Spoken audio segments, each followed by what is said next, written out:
At the end of the third unit, we had read how Isabella was surrounded by her classmates who were very curious to know about the doll's house. But there were two girls known as the little Kelvies who were outside this group. Now, in Unit 4, we will come to know the reason why these girls were outside this group. Now, the village where the Burnells lived had only one school, and there was no other school for miles. As a result, all the children of the neighborhood, that is, the high class people as well as the low class people, their children went to the same school.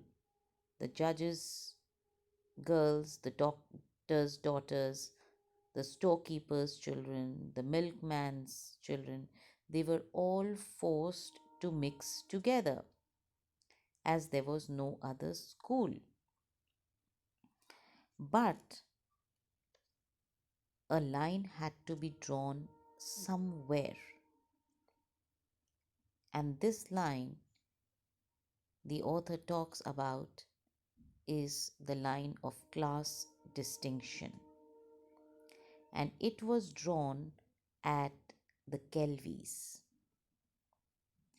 Many of the children, including the Burnells, were not allowed even to speak to them.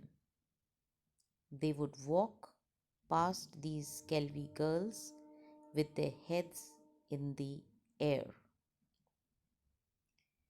And the Burnells were the ones who set the fashion in all matters of behavior. Since they were pretty well off and influential, all the girls followed whatever the Burnell children did. Since the Burnells shunned the Kelvies, everybody else also treated them as outcast. Even the teacher had a special voice for them and a special smile for the other children. So, here the author is trying to show how class distinction percolates down from the adults to the children. So, not only were the parents supportive of class distinction, even the teacher discriminated against the Kelvies. Now, let's come to know who these Kelvies were. Kelvies were the daughters of a very hard working washerwoman, and this poor washerwoman would go from house to house washing clothes. And why did she have to live this awful life? Nobody knew for certain. But there was a rumor because everybody said that Mr. Kelvy was in the prison. So the Kelvy daughters' parents were a washerwoman and a prisoner, a jailbird. And Mrs. Kelvy was not so well off that she could afford proper clothes for her children, as a result of which the girls were dressed in the discarded clothes given to Mrs. Kelvy by the people for whom she worked.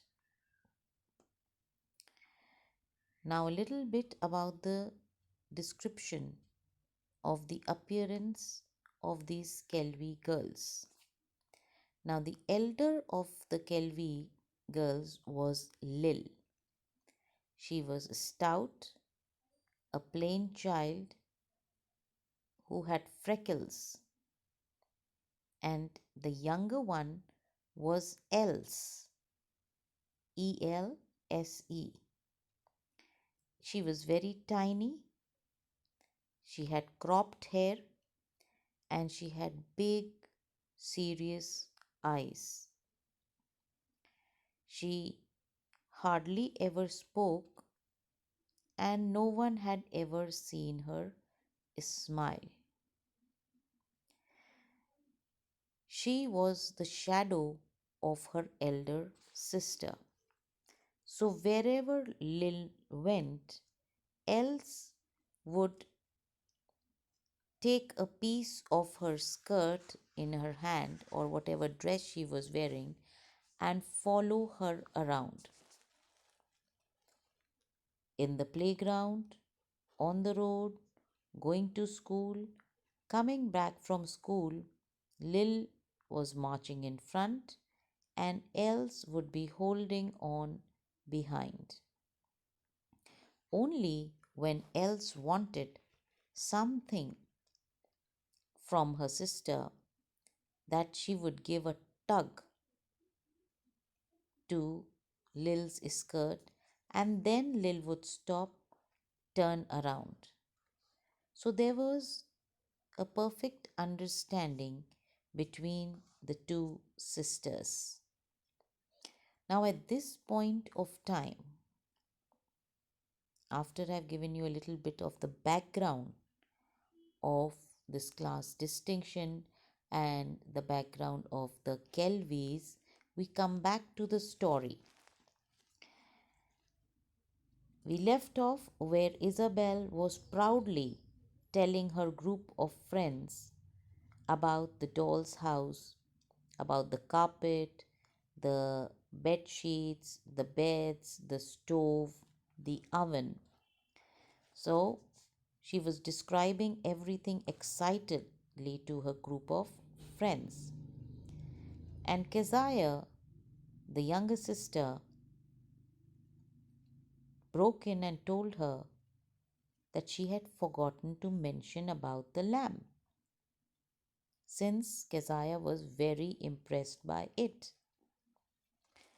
Then Isabella goes on to tell the group how the lamp was made of yellow glass, had a white globe, and how it stood on the middle of the dining room table. And it looked very real. Keziah intervened, added her own comment and said that the lamp was the best of all the elements in the house, and she thought that Isabella was not giving a good enough description of the lamp.